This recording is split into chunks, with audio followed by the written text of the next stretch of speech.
we're supposed to put to death, mortify the deeds of the body. How? Through the Spirit. That's what Paul says. What is that? Romans 8:13. So we are supposed to live a holy life. We're supposed to overcome temptation and sin. You know, we've been listening to Keith Green. Not listened to him for a while. Keith Green's a Christian musician, and not listened very much for a while. But I was just listening to some of the words of one of his songs. And by the way, I believe that he was a Christian. I think that's brought out by his life. But one of the words of the song was, one sleepless night of anguished prayer, I triumphed over sin. I mean, do we know anything about that in our days? Is that what Christians are doing? Are they spending sleepless nights, anguishing over their sin, and, by the way, triumphing over it, being victorious over their sin?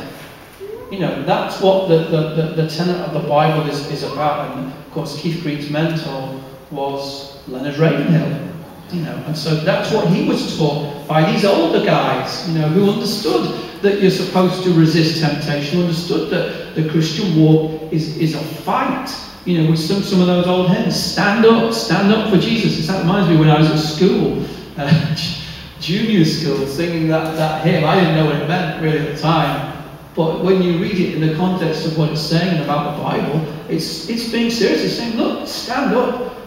You who are men now serve him. It's not excluding women. It's saying, if you're going to be a man, then act like a man. Stand up for Jesus. You know, don't be afraid. Don't be a wimp on the ground there, you know, afraid to tell anybody you're a Christian. Be a man. Stand up for Jesus and show the gospel truth. Go out like a soldier, armed, ready to take on this world, to take on the devil, and to tell them there's a different way of living, there's a different way of life, and that you must get right with God. Be prepared, because one day Jesus Christ is going to come back. And you know, the Bible says that when he comes back, it's going to be in flaming fire with his mighty angels, taking vengeance on those who do not believe in God. He's going to take vengeance on them. He's going to take his revenge on them. And, by the way, on those who do not obey the gospel. This is serious. And it goes on to say, 2 Thessalonians it is.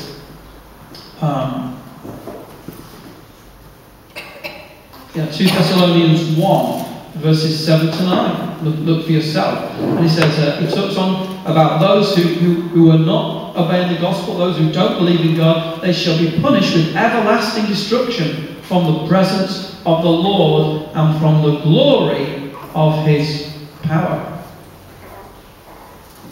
You ready for that day?